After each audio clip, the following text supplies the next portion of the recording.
Hey, what's up you guys? This is Rob from Gay Guy Plays, and today on the rundown we see exactly what this new gunslinger is packing when we take a look at Mesa.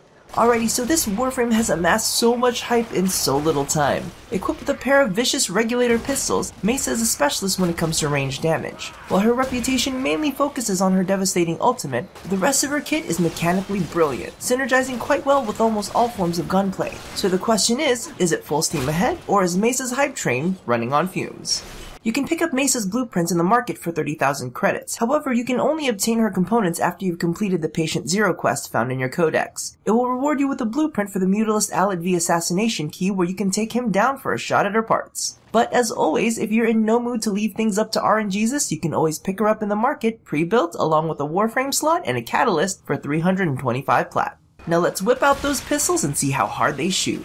Her first skill is Ballistic Battery. When activated, Mesa begins to store up damage caused by her primary and secondary weapons. Triggering the ability again will expend all built-up charges, dealing bonus damage on her next gunshot. Know that this definitely scales with the amount of damage your weapon can put out, meaning that semi-automatics will gain less charges per click than a shotgun. When maxed out at 100, an unmodded charge will grant 1,600 points of base bonus damage that mimics your weapon's damage spread, applying both weaknesses and resistances. Interestingly enough, while Hornet Strike does not increase the 1,600 points of damage, any additional additive bonuses, such as physical and elemental damage mods, will boost the bonus damage by the respective percentages.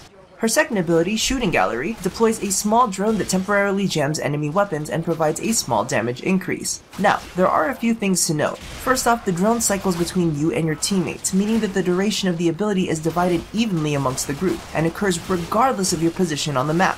In addition, be aware that this does not work the same way as Loki's Radial Disarm does, as the weapon gem is only temporary, and instead of knocking down melee and unarmed units, this will only momentarily stagger them. Mesa's next ability is Shatter Shield. Once activated, it will reduce incoming bullet damage and redirect it at nearby enemies. Now, from playtesting, this seems to affect more than just bullets, as most projectile and beam weapons will also be reflected. However, while it also reflects missiles that come in contact with her, any explosions made on nearby terrain will not be affected. Also take note that this does not reflect it back to the targets inflicting it, but rather surrounding enemies within range. Her fourth and final ability is Peacemaker. Once toggled on, Mesa holsters her weapons, whips out the regulators, and goes into massacre mode. Every click will automatically target and fire a round from each of her pistols at enemies within range in her line of sight. Each shot deals a decent amount of physical damage and seems to have a very high crit chance. Other than your own click speed and your remaining energy, there is no limit to the amount of shots you can unload. Do take note that you are immobilized and unable to target while this ability is active. However, you will be immune to knockdown and knockback effects. Now, unlike Valkyr's Hysteria, Peacemaker's base damage doesn't seem to be tied to her primary or secondary weapons, nor does it seem to be affected by any mods equipped. Now, I will be honest, while I think it's a really fun ability, Peacemaker's damage drastically falls off versus armored targets, making it a less reliable clear versus Grineer and the Corrupted. In addition, its random targeting means that you'll need to ensure you have your defensive measures on before you activate it, just in case things get a little hairy.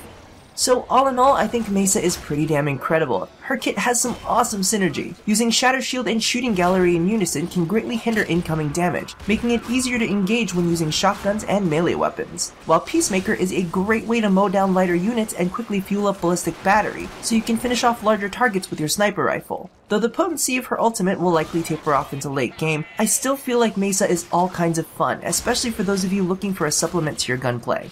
So, whether you prefer to keep enemies at bay or jump into the thick of it, Mesa proves that the only thing that matters is how quickly you can unload. So thank you all for watching another episode of The Rundown. If you haven't caught them, be sure to check out my snapshots on the Hall of Malevolence and Safeguard Switch Syndicate mods. Now, don't forget to do the thing that I ask you to do at the end of every one of these, and as always, stay tuned for more long, powerful pistols here at A Gay Guy Plays. So, I'm not sure if you're catching that this isn't quite working out so well for you. Are you done? Are you done? No? Okay, well maybe you're not, but I definitely am.